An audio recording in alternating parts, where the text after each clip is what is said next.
I always enjoy it when we have a new comedian that we never had in here before. I know. Just because, I mean, I like every comedian that comes through town, but I see what you did there. Whatever. You know what? I'm gonna do a what do they call it? What do the kids say? I'm gonna do a weird flex. Mm-hmm. I don't like all the comedians that come into town. Oh. You don't? Why? There's only one I don't like. And I'm not going to say who it is. No, let me know. No, I like them. Initials. I was just trying to be, everybody has to be spicy these days. Yeah, you gotta say something I to don't get like them all. to church. Yeah, I know you know, because sometimes they're the... Creepos. Yeah. Oh, yeah.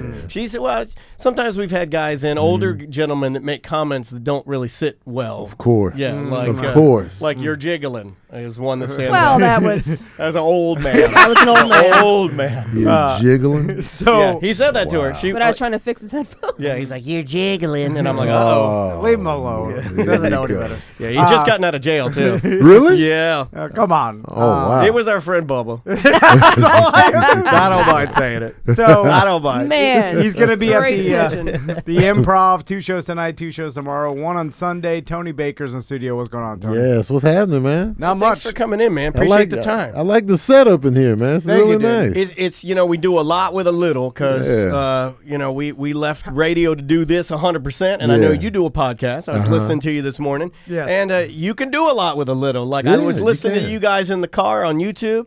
Crisp audio, sound as good as any radio station. Oh, yeah. Super current, like I love it. When did you Good. start your podcast? We started it,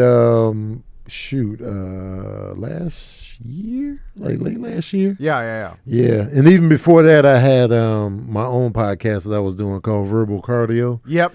and just 30-minute podcast, and so Daddy Issues got started about last year. Cool. It makes total sense why every headlining comedian would do a podcast, only because you have such an advantage to promote yourself around the country. Yeah. And you have your audience that likes you and comes out, that you have already built up around the country. Right. So it's like, oh, okay, well, my audience is already there. I get to promote my podcast and every media outlet and when I do media tours. Right. And then so might as well do a podcast because it's just like you have the promotion. You have your audience, and that's what you need. There we go. Yeah. That's all you need right there. But one of the things I noticed about you is that your YouTube page is so dialed in.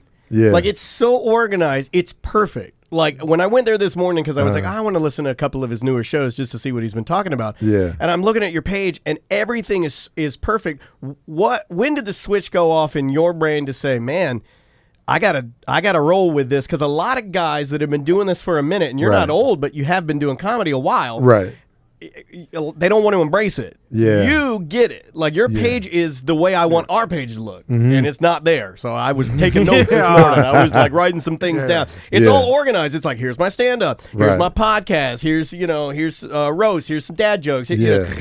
Yeah, man. I got to give it up to the team, man. Tony Valentino in Transit Pictures. I worked with them on my first special, Scaredy Cat, and we became friends. And then it was just like, yo, let's really like pour into your YouTube page, because my YouTube page was just sitting there for a long time. Even though my Instagram and Facebook were building, my Facebook was just, my YouTube was just sitting there, and it was like, let's really, pour into it. That's what we did. And then, we started focusing on the content for the YouTube page, doing movie reviews and original content and the Jenga game and stuff like that. And so, and then we added the podcast too, and it just, kept growing from there. And it seems like it's all fun stuff and positive stuff. Yeah. It's all I'll do Tony Baker randomly every now and then. That's just like me on the road, and I just do a video from my phone and just put it up there. And then, but mostly it's funny stuff, like my sons and I will do taste tests or whatever. And then we got the podcast, we got the movie reviews that I do often, or the 10 takeaways from Scarface, and we just got all kind of stuff like that. The Keenan Baker conspiracy theories and stuff like that. So it's just fun, man. It's like he's got his own little community world, with a bunch of little things. I don't know, man. I found it really inspiring, and also at the same time, I was taking notes on your page and stealing ideas. I noticed that you were going in heavy on pessimism and people and how you didn't like. We talked about I thought that was pretty interesting because you said something. We've seen it in here before with other comedians where it's like they're killing it. Yeah. They're fucking, just destroying, winning everything, TV show, movie deals, and they're just like, It's always miserable. Well, Yeah. I'm tired of this, man. When people would kill to be in your position, Right. you know, it's like I definitely don't look at my career like that. I'm like, I'm happy to be here. I appreciate it. Doing something That's I love to inspiring, do to pay the bills. That's the dream. Yeah, and sometimes it's just your mindset. It's and I find myself sometimes you start getting like stressed out or like you're not where you want to be or whatever it is, and then you find out you're just angry all the time or you're like hey, literally. How you feel, you can control to a certain extent, and you're like I can't control nothing. I'm out of control at all. I know it's easier said than done because I can't do it either. But it really, if you just look at it like, oh, this is good. Once you take a step back and look at the bigger picture, you like, man, you know what? This is not so bad, right? Yeah. You know what I mean? I have one of those Peloton bikes, that you ride to not be fat. Yeah. And one of the trainers says something. I have to remind myself this all the time. He's like, "It's not that deep. What are you doing? It's just not that deep.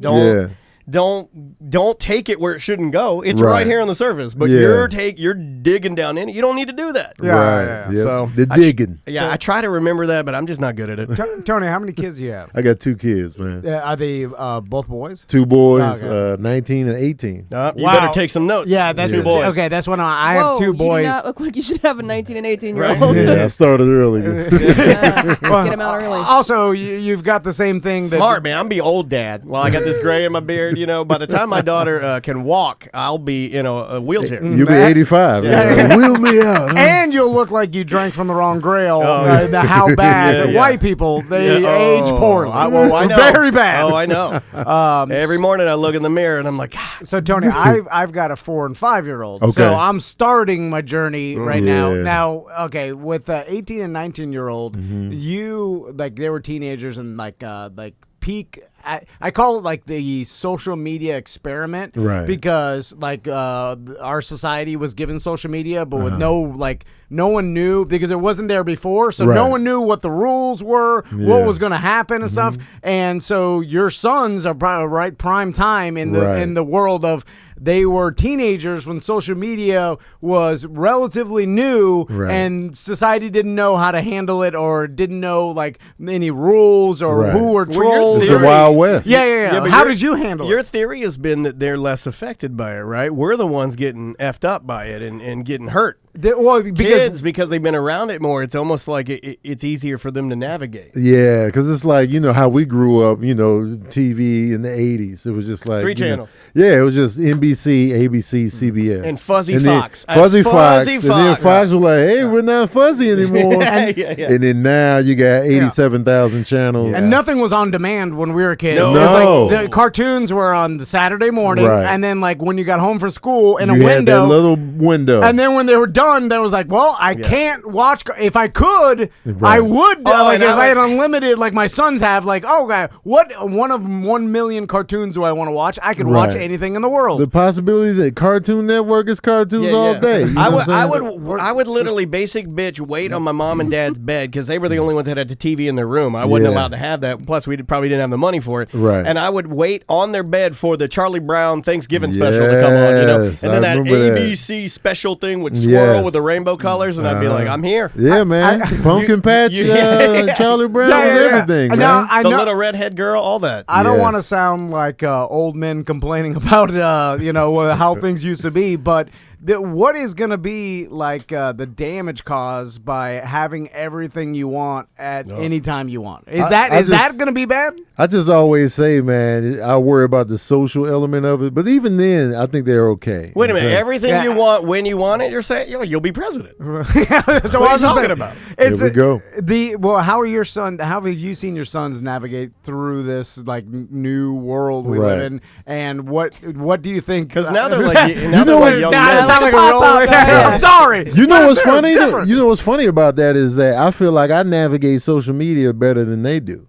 Oh, really? I feel like because I was always on it. Like I was always on. It was part of your business. I was on MySpace. I was on Facebook. And I was on. MySpace. Took the Instagram. And my son is always asking me, "Yo, Dad, how can I get my followers going like that?" Oh, okay. So I'm on it 24 hours a day, like posting and reposting and putting content out. And so it was like, for some reason, I feel like I'm the reverse. You're right, because you've been in the entertainment industry this whole time, so you had to utilize it. Yeah. So your son, like you literally had to learn it, which is different than most society. Like most, like I feel like people our age, they're like not on it or dabbling. It's just it's super optional for them. It's like, most of my friends aren't. Yeah. It's only our job that keeps us, I think, so plugged in. Like, I mean, the people that you know, my friends that I go and I visit them, I don't think they ever touch it. Maybe Instagram to post their kids or something like that for family. Right. But other than that, they're not like pushing content out, being creative or anything like this. It's just not their lane. Tony, let me ask you this, because this is another common question I have for dads. We're only bringing you in here for you to fix our lives. I hope you know that. We're all over the place. So, Tony, you grew up in Chicago, right? Did you have like I don't know, rough childhood, or did you grow up, and basically hard, because I talk to a lot of people about this, about how I feel like younger kids have it easier than ever, and you can just say it. He's very concerned that his sons will be too soft. Yeah, I think about that myself too, because my sons grew up different than I did. You know what I mean? Like I grew up in the South Side of Chicago. Gangs, drugs. And I would go to my dad's house on the weekend. So, I had the dynamic of, divorced parents. And so I'm you're divorced probably super myself. independent.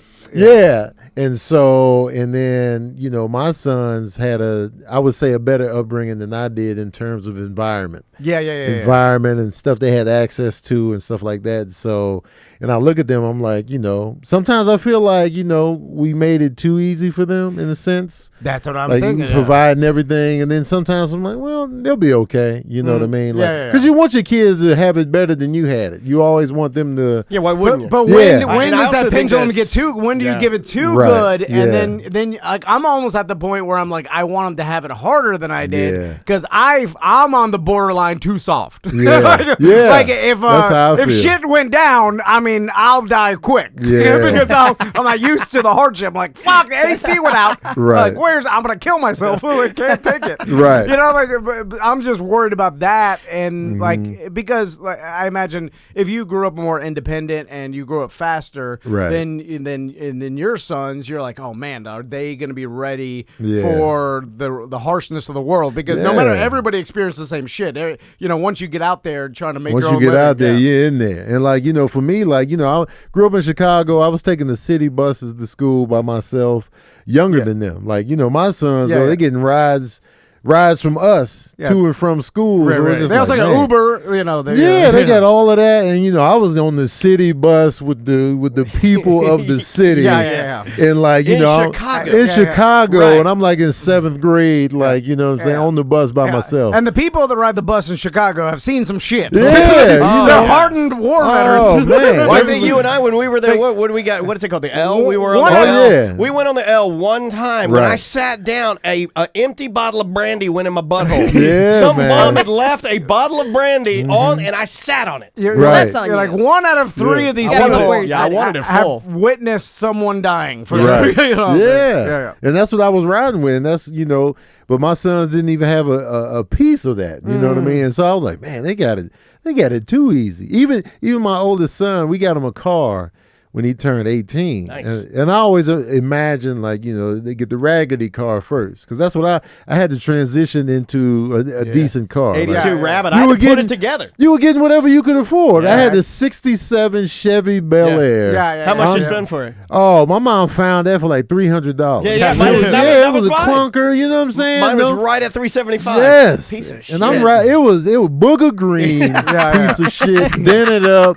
You put oil in it all the time. Because burnt oil leaking crazy. Horrible on gas. No real radio. And so, and then when it came down to it, and my son got a new car. It was a new used car, but it was nicer than mine now. And I'm like, because I still drive a 2003 Mitsubishi Lancer. I can afford a new car, but I'm like, it didn't die yet.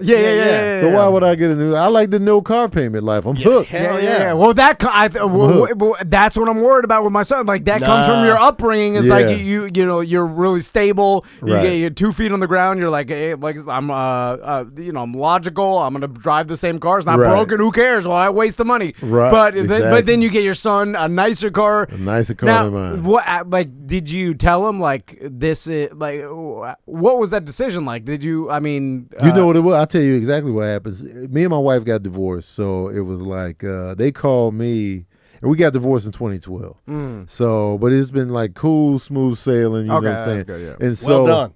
Yeah, a lot of people can't say that. Exactly. So, and then they called me from the dealership. Oh, and they was like, move. Hey, we at the dealership, me and Mom, and we wonder how much you could put down on the car. And I was like, man, I thought we were gonna, go the raggedy route. Buy your pay. Everybody knows that. But I didn't want to, I didn't want to ruffle no feathers. Because they're already there, right? Plus, it's smooth sailing. You know what? I didn't want to ruffle. I didn't want to be like, I thought we had a deal. And she could be like, I thought we had a deal in the marriage. Your ex is she's pretty clever. That's a good move. Yeah. Also, like, you don't want to tell your sons like, hey, well, we're not buying this car because then you're the bad guy, and then mom's the hero. I put the money down. I was like, gotcha. And guess what? We would too. And now he's got the reverse camera on his car. I don't have that. He's got a reverse camera. I'm still up here with the mirror. You know what I'm saying? Old school.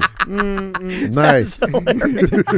I'm like, man, you doing it big, son. Reverse camera. He got the reverse camera. My dad, he died before that was like a big deal. But my dad thought a reverse camera was fucking magic. Yeah. Like when he saw it, he's like, oh. What is that? Dude, remember when I first got my first Subaru with the reverse you kept camera? Going neutral reverse. I didn't want to believe. Like I was like, I can't look at this. And Dan was like, you can't look at reality. What the? Like I was like, I don't trust it. I'm like, what do you mean you don't trust it? I have to do it too. Like when I rent a car and the car I rented for this weekend, I'm still in the mirror though, even though I got the full screen. Go with what you love. Yeah, it's just like I'm used to it. But once you get the full on reverse camera, then that's all you look at. I drive in reverse just with the camera. Right. That's how I drive everywhere. I don't even look at the windshield. So, Bronx sale.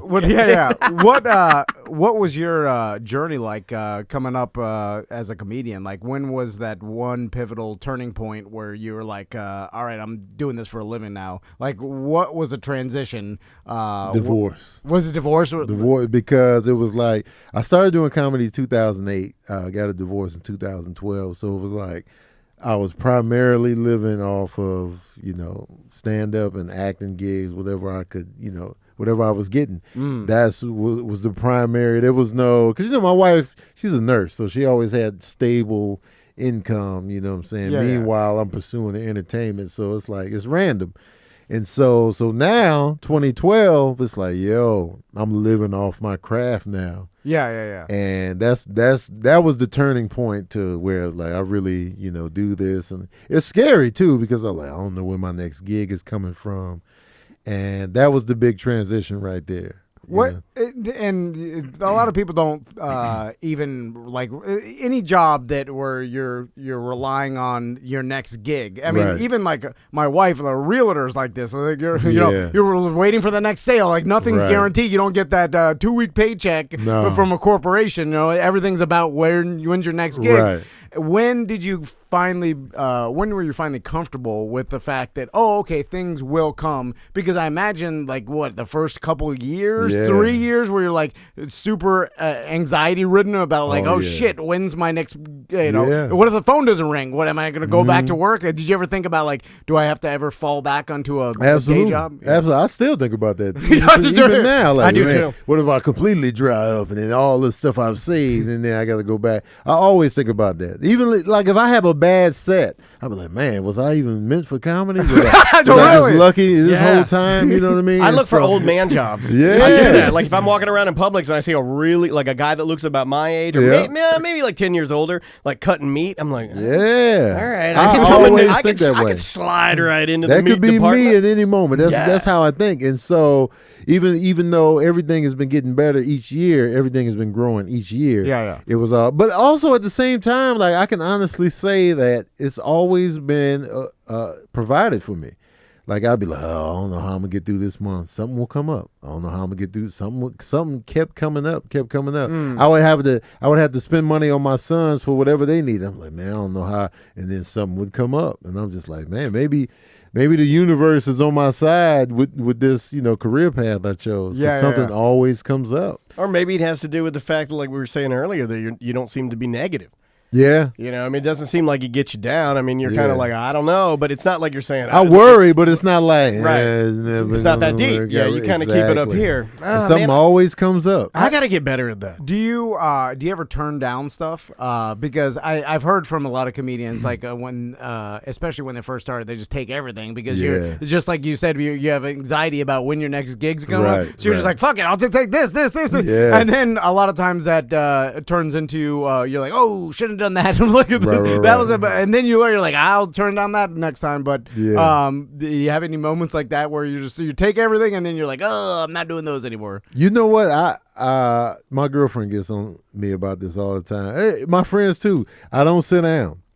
He'd be like, Tony, sit down. Like, I don't want to turn down the work. You know what I'm saying? Because I love what I do, for one, and it's work. Yeah. And so, and I've been working like heavy for the past like 2 years. Just like, we did 2 tours back to back, and then I'm doing this fall winter tour, so it's like, and I have to make myself say no to certain guys. Like, all right, you know what? Let me just sit down somewhere. You know what I mean? And so January, I'm gonna sit down somewhere.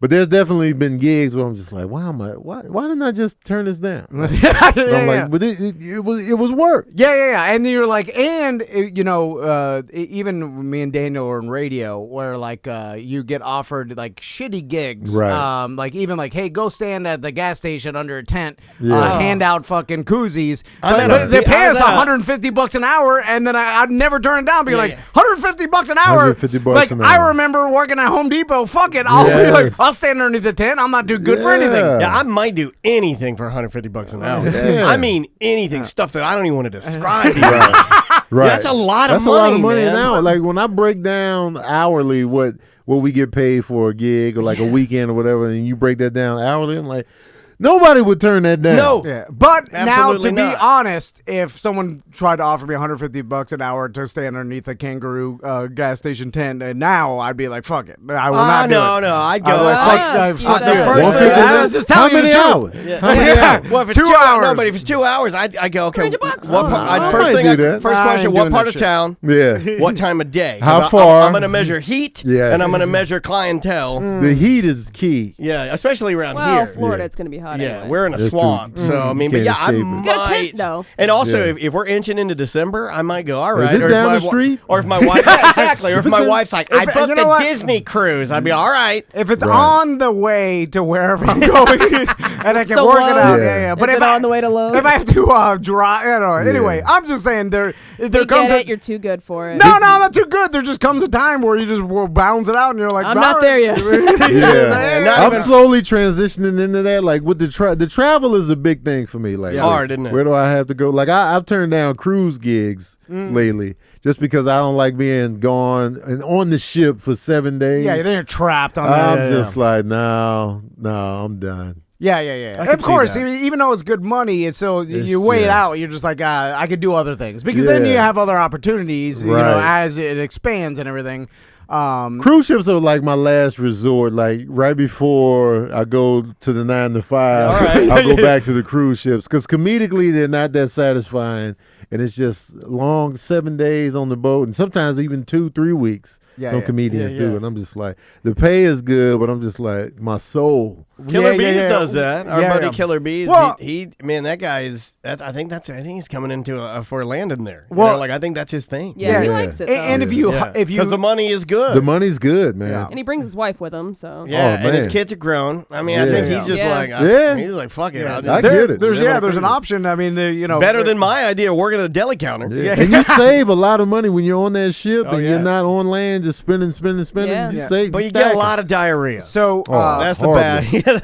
That's the Lose trade. weight. this kind of ties in. Look at the positives. I got to get better at that. It ties in, Tony, to a question we ask all comedians. Like, what was a gig that you took that was super awkward or bad, and it was you did it for the money, and then you showed up, and then you're doing some private gig in someone's living room, or you're doing some corporate gig, and you're like, I should not be here. This sucks. Or you show up and they're like, dangerous, hey, do some stand up. There's no mic or a PA system. Yeah, I know you. jokes. Everybody has a story. Oh, we definitely got the stories, man. I remember we did comedy at a strip club one time. Oh yeah, this is a popular one. Yeah, You know? this one, an orgy, we get a lot. It's like, I'm having an orgy. Tell jokes while I'm fucking all these people. Oh, that's wild. We get a lot of I'll those. do that gig. Not to be in those, but just to see it go down while I'm telling jokes. That'd be funny. But we do get strip club a lot. Yeah, and it was bad. It was just like the guys weren't here for comedy. They were like, man, what is this? It was so bad. I didn't even perform that day. It was just like, you know what? We just gonna end the comedy. Sorry that you came out. It's hard to laugh when you have a boner. Man, Write that down. That's the name of your autobiography. It's hard to laugh when you have a boner. The Thomas Van story. How long before like that sounds like something the Joker would say in the new Joker movie. It sounds terrible. You know what? It's getting good buzz. By the way. Yeah, it looks good. Yeah. And it's the same thing too, where I'm always astounded by the comedian. They take the gig and then you're like, "Fuck it, you're paying me. I'm gonna do it until they tell me to stop." Right. Because you like everybody that ever has these bad gigs, they never stop themselves. They always stop whenever the promoter, whoever's paying them, like, "Okay, you're done." Yep. But they'll never because like, "Fuck it, I'm here. I'll get my money." Right. The other one I like, and I bet you've had. I mean, you probably had more than you can remember. I like it when they book a comedian and then you show up and they're like, you brought a PA, right? And they have no way to amplify your voice at all. They don't They're have not a ready microphone. for the show. At least the strip club, I think they would have a Yeah, microphone. they had a little mic. All right. Give it up. And then, but yeah, like stuff like that where they're unprepared and they don't know how to do the shows. You're doing it a cappella.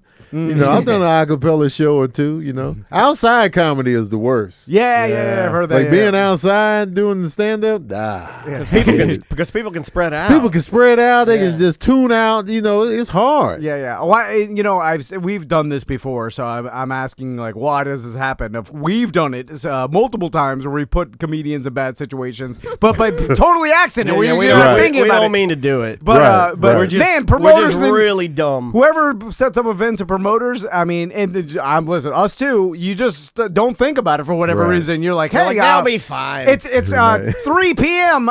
Daylight. We'll just put a comedian up there in this festival between bands or whatever. Like, Jesus Christ, red hot in the sun. Oh my God, that's a horrible gig. Put it by the water tent where it's not that loud. The outside comedy. What about corporate gigs? Have you done a lot of those? I haven't done a ton of those yet. Yeah, I haven't really. That's another way you can kind of like if you don't want to go cruise ship route. Yeah, you know, some of the older corporate cats. gigs are a little bit more fun though. Like, you know, for some reason it's just a one-off usually. So I've done a couple of those. My for your turn down question. Yeah. I'll turn down outside stuff. Oh, okay. I'll be, is it outside? Nah. Cool on it. The money has to be super right for me to do the outside work. Or like when they mix music and comedy together. Oops. Oh, we did that. the money's got to be right. Yeah. Tony, is there, you know, it got me thinking, like, are there like super rich celebrities that hire comedians to do private shows at their house?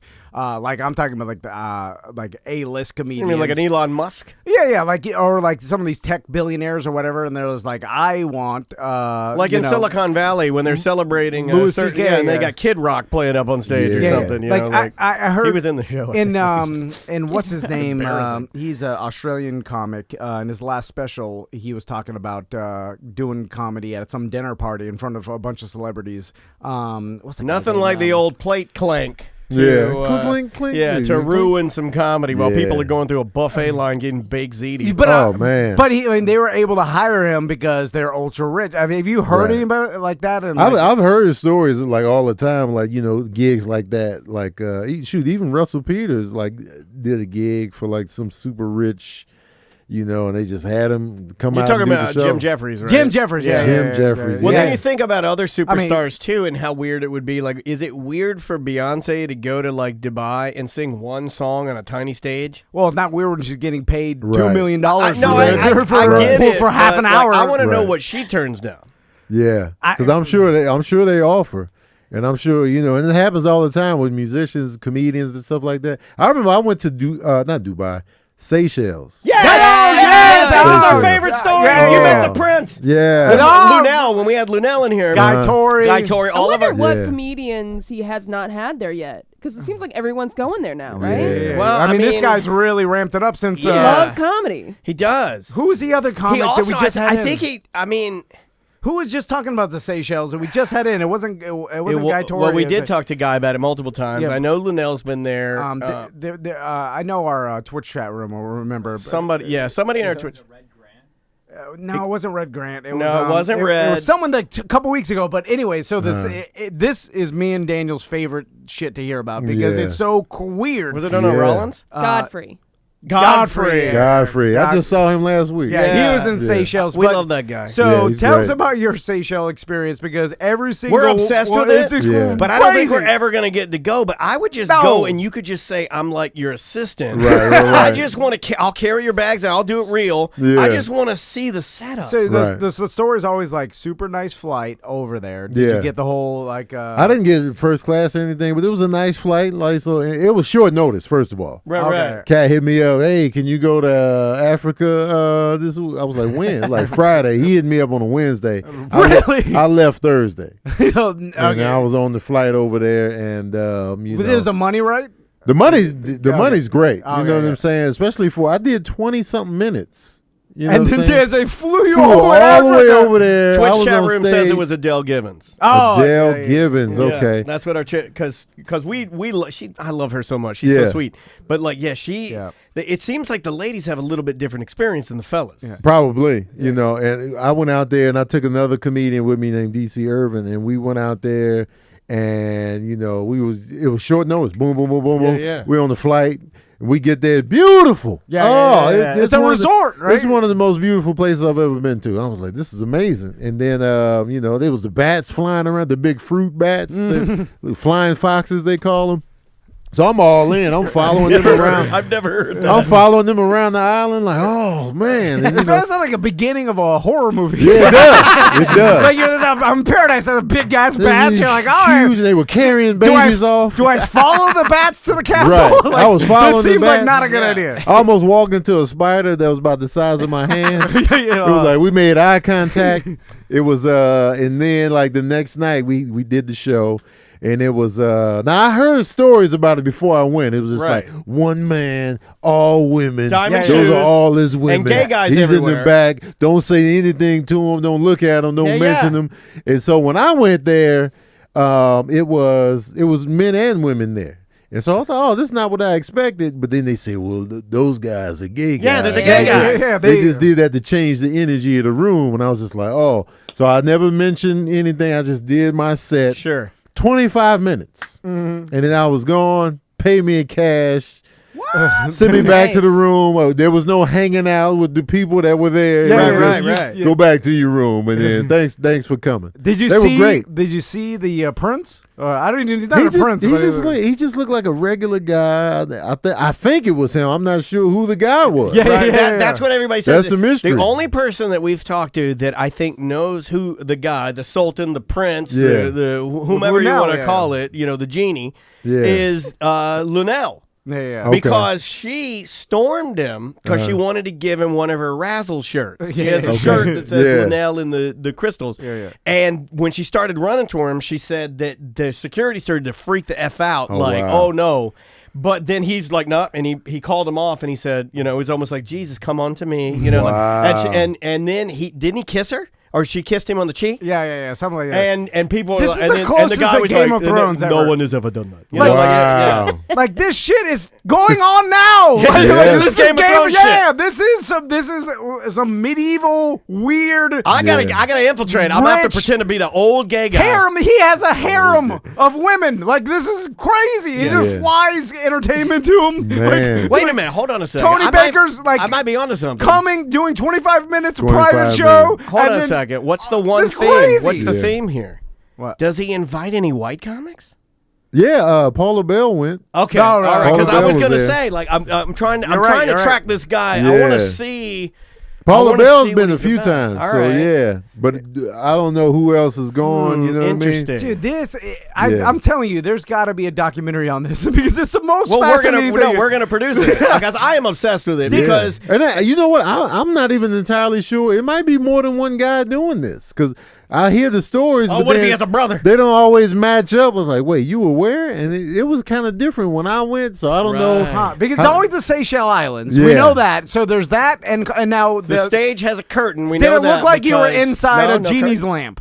Like was there a bunch of like velvet and There was it did kind of have a Persian vibe All right. to Okay. the place, but it wasn't like extravagantly like, oh my god, It like an was just- opulent? Yeah. No, it wasn't like that, but it did have that vibe a little bit. Any And it- musical acts on the bill? Because he's been known. We've also heard a story. Who was it that told us? Was a guy? Guy told us that he invited a jazz band in. No, it was like a big band, like a swing band, and they Yeah. set up, and then they start, and then he's Yeah. like, and then the guy was like, snap, snap. And they closed the curtain. They closed everything. The curtain's closed, and then the guy was like, "What's wrong? What's wrong?" You know, because guy was going on next. Right. And the guy's like, "No, it's fine. He's just not feeling it right now. You'll be paid in full. Go back Yeah. to your rooms and enjoy your stay." Wow. And those guys just packed up their. They're like, "No, we'll pack your equipment." And then, Yeah. ladies and gentlemen, Guy Torrey. And I think that's the story. These Wow. guys must be really nervous that less people are using oil, like because that's how they have unlimited money. Like Right. you have unlimited oil money. You're like, God damn it, Tesla! Right. And all this, like this, I could do whatever I want. Whatever I Yeah. want is. Can we go to an the end. Seychelles as His tourists? son's- Yeah. I think so. Yeah, I'm sure it's beautiful though. Yeah, Like, that's what everybody I think I wanted there's to a- go back. There's a public resort, and then there's his private. Like, isn't Yeah. there two separate? That's like, what I there's some heard. tourists- Yeah. yeah. Did you ever ride in a golf cart? That's another thing. I we've heard. rode the golf cart to the actual show. So you see, They this came, is the picked same us up in story. the golf cart, went through doors and stuff, and then so I'm telling you, as soon as we were done, all right, it took us back to the and we got room. back Yeah. to the room. That was it. Was there like no alcohol or something like that? Or was there alcohol for guests? Because I remember some comedian was like, there was not like an abundance of alcohol available. Or I don't drink, so I was really? never Okay. looking. Yeah. right on. There's Yeah. something weird about that. Like, it's the most bizarre thing in the Yeah. world. Like, and this goes on a Tom lot. and Dan Cruise, Seychelles Island. I'm down. Let's do it. I don't know. I'm But down. that place, man, I'm telling you, I recommend anybody go there for just like a getaway. It is beautiful. Where do you go, Tony? On like when you or do you take vacations? Like you said in January you're about to sit down, but Yeah. I imagine you're still going to be writing and No, doing he some just of the- means he's going to actually sit on his couch yeah. for 1 hour. That's For it. 1 hour, Yeah. you know what I'm saying? I haven't taken the vacation. Like I don't really take them. Like I feel like I got a certain place to where I want to get to before I start really vacationing. I can respect that, you know? yeah. So, but I'm gonna purposely sit down locally in January. I'm gonna still do shows in town, but like as far as traveling, since I've been doing so much of it, I'm gonna sit down. But like vacations, I just feel like I need more before I take an actual vacation. Gotcha. I want a house, man. I want a house. I'm still in an apartment. Big house? No, it doesn't have to be big, but I just want something other than a 2-bedroom apartment. Gotcha. Are you still in? Where you at now? Are you In Burbank, In Burbank. yeah. Okay. Well, They keep raising my rent. That's the price of Yeah, the yeah. I mean, for your rent in Burbank, you could live in I this can have a neighborhood and have the nice biggest house. Yeah. I can have a nice house everywhere else. Yeah, except epic for house. maybe New York, San Francisco, L.A. Do you have to live out in LA just for work, like, or is it possible? Because some comedians get away with living. I mean, in Atlanta and Yeah. Texas, and they're just like, fuck it, I'm gonna get a nice big property. You're talking about like DC Curry and people that they go and they buy these farms, you know, and they get 4-wheelers and guns. And they Dave still Chappelle in Ohio. Yeah, he's been in Ohio for a minute. Zach now. Galifianakis bought a farm in the Carolinas, I believe. Wow. So he's got. I mean, he just rides tractors all day. Yeah, I mean, they all got some money. But is it possible now for like a headlining comedian like not to, or is there's too many work? There's too much work available, right? I think if you already establish yourself and once you start booking the gigs, you can pretty much just move. Like I could probably move to Columbus and, be able to still work, because the road is where the money is anyway. Right. Yeah. So, I've already become a regular at the clubs in LA. So it's just, they know me there, you know what I'm saying? So if I want to just work as a comedian, I can move somewhere else and probably still, I can have a nice house, somewhere. Because I pay, my rent is now $17-15 a month. Oh, yeah. My stars. That's just for a 2-bedroom apartment. Wow. Dude, you could have a nice I ass can get a house house in Florida here. Like, Yeah. You could have the big house ass- I want that's behind our studio back here that's got this pool and the jacuzzi and the enclosure. This one back here. Yeah. I want that house. Yeah. And I was And just you'd telling him when he got, I was like, this is a nice neighborhood. Yo, right you'd here. have extra money. Man. You'd have an extra $300 Yep. to just fuck around with. Yeah. Yes, and indeed. So That's it's- your car payment for your new car. Man, if mine ever dies. So Right, do right, you- right. The Lancer's pretty legit. Lancer's Yeah. legit. That's a good car, man. Man, it's hanging Hey, tough. we're sponsored by Sport Mitsubishi. Man. Can get you a Lancer. 200. I think I'm like 270 on that thing. goddamn. Yeah, I'll cut man. this out and send it to him. But Lancer. So does that make you like a little reluctant to buy a house? Since like I mean, every house in especially in Burbank and LA. I don't want to stuff- buy a house in LA. No. I feel like you don't get your money's worth. Yeah. You paying $500,000-600,000 for this? Yeah, 2-1. I want my money's worth, so I probably won't buy a house in LA. Okay. It'll be somewhere else because I want to get my money's worth. Yeah. You know what I mean? It doesn't make So, any sense. Yeah. What's so the best and the worst part of living in LA? the best part is just access to everything, pretty much. Like I'm damn near vegan, so I have options on the food tip. Oh, yeah. all over the place. They're real progressive with the yeah, food out there. you know Sure. what I'm saying. If they're shooting something, I don't have to go far. You know what I'm saying. Like I go to auditions in Burbank sometimes. Right. Nickelodeon is down the street. Warner Brothers is down the street. Yeah. So stuff like that is pretty cool to have it that close to me. Sure. And even Paramount Studios is still just 40 hop, minute skip, and a drive. jump, yeah. Yeah, and so stuff like that is great. Are the people cool? The people are fine. Like Because everybody complains about the people. yeah, it's just people in LA are people from all over the country. Right. Everybody moves to LA to attain something. So it's when people say people in LA suck, no, you're talking about people that are from other places. Yeah. Like the Talking about people that everyone. were born and raised in LA, they are super cool. Yeah. Super cool. You know what I'm saying? And so those jerks that you might meet, they're probably not even from LA. Yeah. You know what I mean? And so you got that. The worst thing about LA is the traffic all the time. Yeah. The traffic. I'm not a fan of not having 4 seasons. I know people love to be like the weather. I like a cold winter. I like a crispy fall. Yeah. I like a spring. I like that. At you least wouldn't there's like some it here. diversity, like some difference. You know, Yeah, like, if everything's like- the same, it's just like, goddamn, okay, it's Give me something. Give me that overcast 78. day. But yeah, perfect Yeah. outside. The Oh, same every we're day. just like that, just worse. It's just- Yeah, we get this is hot. super hot, and Real humid. hot. Yeah, Like and then- yesterday, Samantha was telling me we're walking to get a sandwich. She's like, today it's gonna be feels like 107. Oh, I'm like, what? Yeah, God. 107? Yeah, and that's what keeps me at bay from Florida. Like, Yeah, this. yeah. But I think I need humidity. I've discovered as I gotten older, I feel like I breathe better in a humid environment. You do. It's not good for your gooch, though. Yeah. It's not good for anything down here. No, it's not. You know what we do have? No state tax. that's why, good. Oh, no state tax. Keep out more there? your No, money. that's why every athlete lives as a we can do base house pros out and here. You cons, know, yeah. Tiger Woods, that's why you- Shaquille O'Neal, yeah. Kobe. You might Every see me in basketball Florida. You might see me pulling Dude, that. that state tax. You just got to get no this. You got to get the underwear that Tom wears, which is the what do you wear? The dry fit. Oh yeah. Dry fit. Yeah, Yeah, it keeps the air off the boys. Yeah. Keeps it not getting so spicy. What's like different about the entertainment industry about basically the whole system of getting gigs and getting TV shows and stuff now as opposed to even like 10 years ago, because you've kind of seen what's happened with all these new companies and the Netflix and on-demand services and stuff, and now it's not only like, hey, here's the big production companies, they are the gatekeepers to all entertainment, and now it's like, everything and you're kind of doing goes. it. You're releasing all your own content on YouTube. You got your own little movie factory. You know what I mean, social media has really opened up the doors for like independent entrepreneurship. Like you don't have to just depend on somebody to cast you anymore. You don't have to depend on the comedy clubs to know who you are. You can kind of build it yourself now and thrive on that. And so that's one of the good things. And like, with all these other platforms and like Hulu's and Netflix and Amazon and all these other platforms, as an actor, that just opens you up to way more opportunities to work.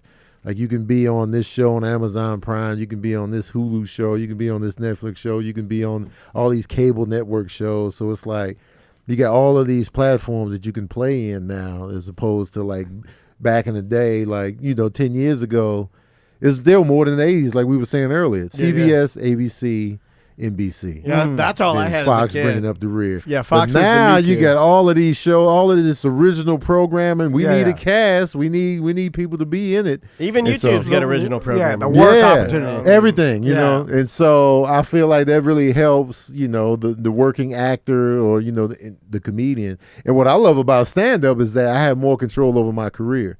Like if I was just an actor, I'd be more stressed because I'm like, I hope they like me. It's dependent on someone choosing. Like, okay, yeah. But with stand-up, I got way more control over my own career. That's why even when I get an acting gig now, I'm kind of like, all right, what's the call time? I'm not as excited as a good weekend at a comedy club. Yeah. You know what I mean? So that's interesting. Although what it probably did kill, like I imagine back in the 90s, like they used to have ridiculous like holding deals and shit. Yeah. Where like if you were a popular comedian, like one of the big networks would be like, oh, all right, I'm gonna pay you. I'm gonna pay you $500,000 just to not do anything for a year. Yep. And then you're like, all right, can do. I'll take it. And then it was like ridiculous things. Used to happen on radio too. They used to pay you absurd amount of money to just not work anywhere else. Just don't go work anywhere. Yeah. Well, they They didn't want you to go to their competitor. Right. I feel like that doesn't exist. And they as were much trying anymore. to probably fit you into something that they thought would be like mega huge. Yeah, it was advantageous for them to pay you to not work against them. So, but I feel like that doesn't exist as much anymore. Like there wasn't these ridiculous like $1 million holding deals where like I just got paid $1 million just to sit and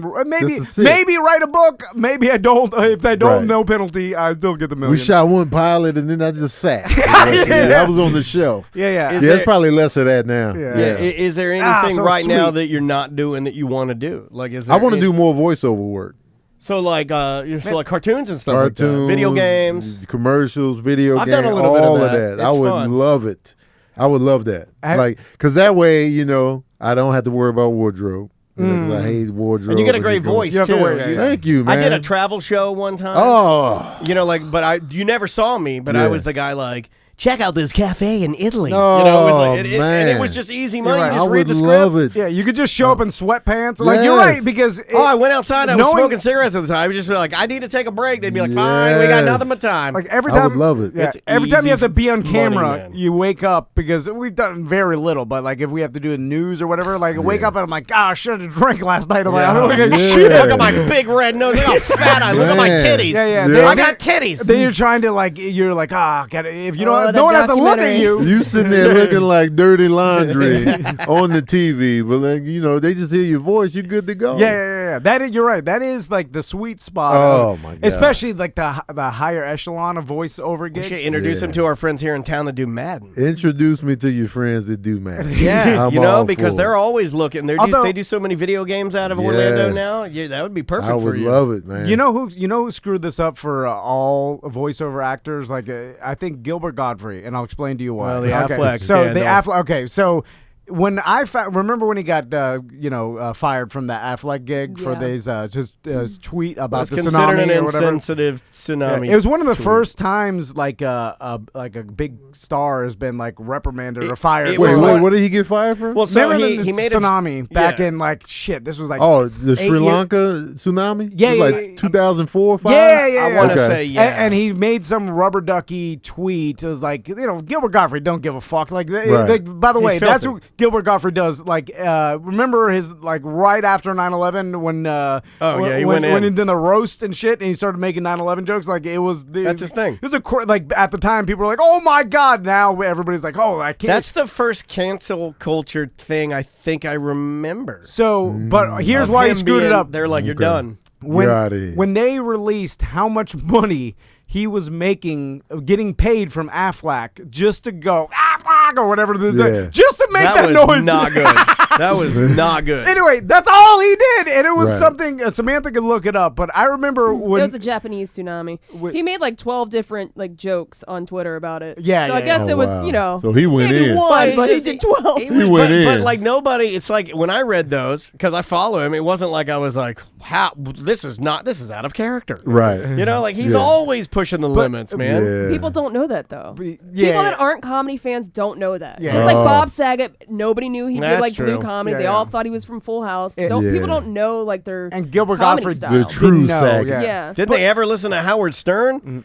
No, he's a racist vampire on there for Christ's sake. Not people that have Affleck. They're not listening to Howard Stern. I guess. But when they released how much he was getting paid, you're like, what the hell? They were paying him that much just to do the Affleck noise? Yeah. And then 30-second commercial. Then they found out. Then they did this they did a search, a big search, and they found a guy that did the same thing, and literally you couldn't tell the difference, and they paid him nothing. And then that's when big companies like, oh, we could just get this guy. We don't need the giant celebrity to do some voice.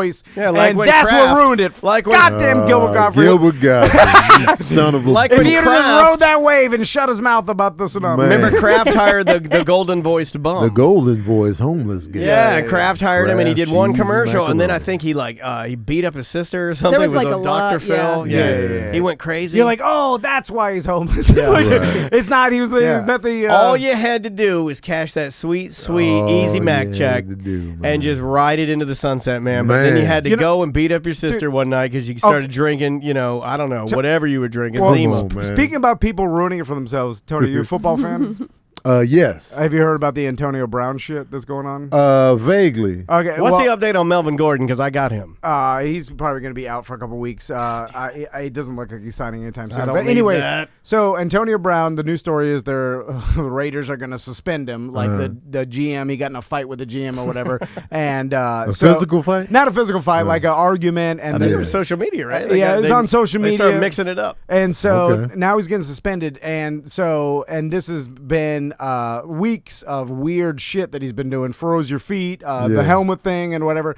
And you're looking at this person, you're like, why are you doing this to yourself? Like, you are the best wide receiver in the NFL. You have every opportunity to make millions and millions, and all you have to do is be cool. And he can't do it. Why? He can't. Why? Do it, like, why just? Well, he's always been that just way. Run your routes. Be talented as you are. Don't freeze your feet. Don't fight with the GM. Just do it, and you will be a multi-million. I mean, he already is, but like, why? What is that, Tony? What is that mentality? It's just the mentality that was always set there. I think that's just him from the beginning. Yeah. Like, you know what I'm saying? I remember a rapper named Fonte from Little Brother said, money doesn't change you. It just makes you more of what you already are. And so, the money's there. He was always this guy. Yeah. And so now it's just like, I'm going to just continue. And for us on the outside looking in, like, what are you doing, man? You could be making this, you could be making that. And the Twitch chat room's throwing in the next controversy. Have you heard this? They're saying some are suspecting CTE. Yeah, I don't buy that shit. With mood swings and going crazy. Just like I heard that CTE story, and that's how long has he been in the NFL? I mean, he's been. I mean, he's taken some hits, but that's a good question. You know, he's been in there for a while. He might. CTE is a real thing. It is a real thing, but Antonio Brown has been. Well, here's the thing. It's like I think the Steelers knew he was like this, and dude, wide receivers have a history of being this like crazy diva, like doing weird shit. I'm better than everybody. God bless him, my beloved Roddy White. Oh, everybody like. I'm a Falcons fan, and man, Roddy'd go, oh God. I'd be like, shut up. It'd be like right after a hurricane decimated New Orleans, and he'd be on Twitter. He'd be like, when the next hurricane's coming in, it's me. And I'm like, don't fucking say that, man. That's so insensitive. People are shitting in the Superdome or whatever it is and raping each other, and you're going to say stuff like that? Right. Just be quiet. And coach, just retire. Man. Come on, man. Just ride it out. And maybe it is Julio doesn't do that. Julio Jones. He keeps his mouth shut. Yeah. And he knows. Maybe he wears that tiny little hat. Where once, like, if you're coming up and you're trying to make your first 10 million, and then after you make that and plus that, and you have 50 million in the bank, maybe you're just like, fuck it, like what? Let me really be me now. Like now like, that I'm secure. I think that goes back to what what's gonna happen. They were already rapper was saying. Yeah, they were already this person. They might dial it back just so they can get to a certain. But then after a while, you think you're untouchable. Then you go back to your normal self. And then boom, you know what I mean. I can see that. When you're talking, except for like the GM, maybe the owner, but when you're talking to everybody and you have more money than all of them, then I imagine at a certain point you're just like, oh, fucking, you can't tell me what to do. I'll do whatever I want. And like, what's going to happen? Like, because you're not going to technically lose it all. Like Antonio Brown, where at least, some team will pick him up, but it seems like the beginning of the end, and the fact that you're acting so crazy. I don't understand why, and I guess the world never understands. But it probably, if you knew him, you're like, oh yeah. That's who he is. Yeah. From the outside looking in, we like, you dummy. Yeah. You're losing out on, Yeah. You've probably known people like that, Tony. Where like, have you come up with any comedians that were really talented and self-destructive, and then like self-destructive? It's always out here, man. It's like, or they get negative, or they got all. I remember there was this one comedian. He does stand up and he acted too, and then he was like getting good roles in like films and stuff like that. And I remember one time we were in the green room at the Comedy Store, and he had a movie coming out, and he was on the billboard for the movie. Damn. Oh, wow, second billing. You know what I'm saying? That's amazing. And he was just like on some woe is me. Like, man, it's just not natural to be on a billboard and this and that. And I'm in the Comedy Store belly room getting $25 for the night. I was like, if you don't shut your ass up and be happy that you're in a major motion picture, and don't be whining to me on some woe is me, I would kill to have a movie coming out. Tom saying you won't stand at a 7-Eleven for Come on, man. How dare you? While I'm sitting over here driving a grip truck. You don't understand how bad it is. Man, that's like me going in front of a 7-Eleven, homeless guy. Oh, well, you don't know what it's like to be driving this car. Well, Tom is with the music going, and I go back to my 2-bedroom apartment that's overpriced, but I can afford it. You don't know what it's like, and he's living next to the Red Box machine. Yeah. There is a certain personality type that just like wallows in their own self-pity. We know a couple of those They guys. like the pity, and they like the, hey, feel bad for me, everything's horrible. And I don't know what that is, but that is some weird ingrained shit. There's a personality. Go back to Antonio Brown. Like they're always like that. Yeah. I would love to have a movie coming out. You know what I'm saying? Who wouldn't? Did he ever have anything else after that? Or I'm sure he has, but I feel like that was the last big profile joint he might have been on. Maybe. Interesting. Do you see? I'm sure he's still working. You start doing the math there, you might think, man, maybe your trajectory would have been a little bit better had you not. You know, I mean, and I'm not a positive person. If anybody knows on this show, I'm pretty negative. McGee. Pretty much. And for comedy, it's funnier to be negative. Yeah.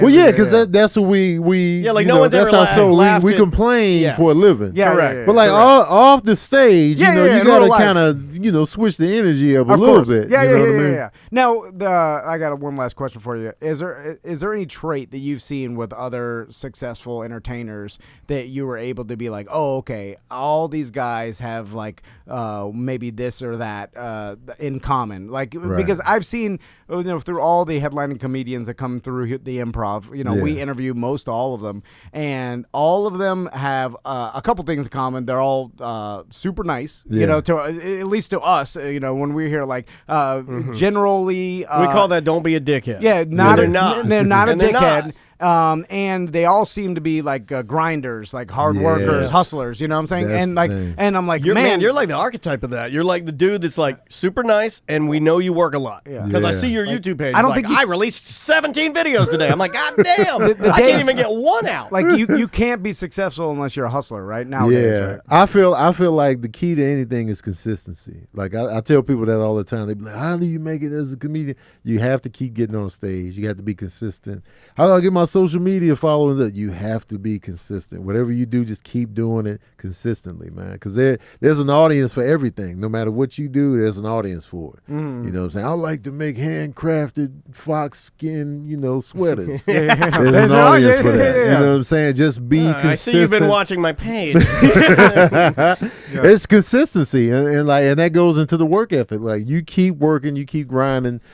Everything else will come with that. You know what I'm saying? Yeah. There's varying levels of how fast you may explode, monetarily, but you can still create a nice little, life for yourself if you stay consistent. Yeah, you can't get always think about Rodney Dangerfield until I hit his age. And then I go work at the deli. You know what I mean? Because he was only successful in his 50s. Yeah. That's the only time he actually made it. I was looking at Watch Mojo. Watch Mojo, they do these top 10 lists all the time with YouTube, and they were like the top 10 actors that blew up when they were old. And it was like you were just looking at these guys: Christoph Waltz, Sam Jackson. Christoph Waltz. Number one was like Morgan Freeman, and it was just like just consistently just keep doing it. And and then it hit. Everything else will fall into place. Yeah, 100%. Well, Tony, thanks so much for coming. Man, we really appreciate the time. 2 shows tonight, 2 shows tomorrow, 1 show on Sunday. Yeah. Where can people hear a podcast? They can hear me. Go to Tony Baker Comedy on YouTube, TonyBakerComedy.com. And you can find everything from there. It's just Daddy Issues is on my YouTube page. Anywhere you get your podcast from, it's on there as well. And, awesome. Tony Baker Comedy. And you can buy my special for $7 on my website, TonyBakerComedy.com. I love it when you go to my website and give me the money directly. Is that absolutely. Yeah. What a time to be alive, right? Yeah. 100%. Well, Tony, thanks so much. Thank you. Guys, we'll see you on the Friday Free Show.